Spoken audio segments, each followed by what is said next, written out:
उमेदवारांचे हात बळकट करा आणि निवडून द्या, खासदार छत्रपती शाहू महाराज यांचे प्रतिपादन। हातकणंगले तालुक्यातील हेरले येथे महाविकास आघाडीचे रुकडी जिल्हा परिषदेचे अधिकृत उमेदवार स्वप्नील सावकार आवळे, रुकडी पंचायत समितीचे अधिकृत उमेदवार मनीषा उत्तम कांबळे व हेरले पंचायत समितीचे अधिकृत उमेदवार रवी बंडा चौगुले यांच्या प्रचारार्थ जाहीर सभा आयोजित करण्यात आली होती।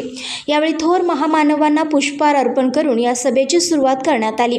यावेळी छत्रपती खासदार शाहू महाराज, आमदार राजूबाबा आवळे, काँग्रेस हातकणंगले तालुका अध्यक्ष भगवानराव जाधव, हेरले गावचे माजी सरपंच मान्य रियाजभाई जमादार, हेरले गावचे मुस्लिम समाजाचे चेअरमन मान्य टिपू सुलतान खतीब, आरिफ खतीब, इजाज खतीब, हिरालाल कुर्णे, ग्रामपंचायत सदस्य मोझेमाले गावचे डेपुटी सरपंच प्रताप उर्फ बंटी पाटील, मोझे वडगावचे संतोष लोंढे, महेंद्र कांबळे, सचिन चौगुले, ऋषभ पाटील, रमेश लोंढे, नितीन घोरपडे, चोका गावचे माजी सरपंच विद्या चव्हाण, उपसरपंच हर्षद कांबळे, हलोंडी गावचे धनपाल पाटील, दीपक शेटे, शिरीष पाटील, अमर दाभाडे, मोजे तासगावचे माननीय अर्जुन पाटील, सतीश कांबळे यांनी आपले मनोगत व्यक्त केले।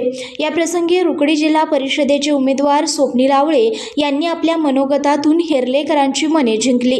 यावेळी हेरले येथील धनगर समाजाकडून खासदार छत्रपती शाहू महाराज यांचा सत्कार करून जाहीर पाठिंबा दर्शवला। या प्रसंगी खासदार छत्रपती शाहू महाराजांनी आपल्या मनोगतात यामध्ये उमेदवारांचे कौतुक करून उमेदवारांचे हात बळकट करून त्यांना सर्वानुमते निवडून द्यावे असे सांगितले। यावेळी सतेज पाटील यांनी मोबाईलद्वारे मनोगत व्यक्त करत विरोधकांचा करेक्ट कार्यक्रम करावा असे आवाहन केले।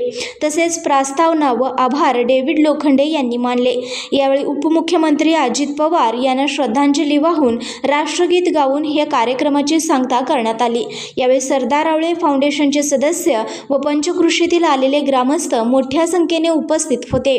आमच्या चॅनलला लाईक करा, शेअर करा, सबस्क्राईब करायला विसरू नका।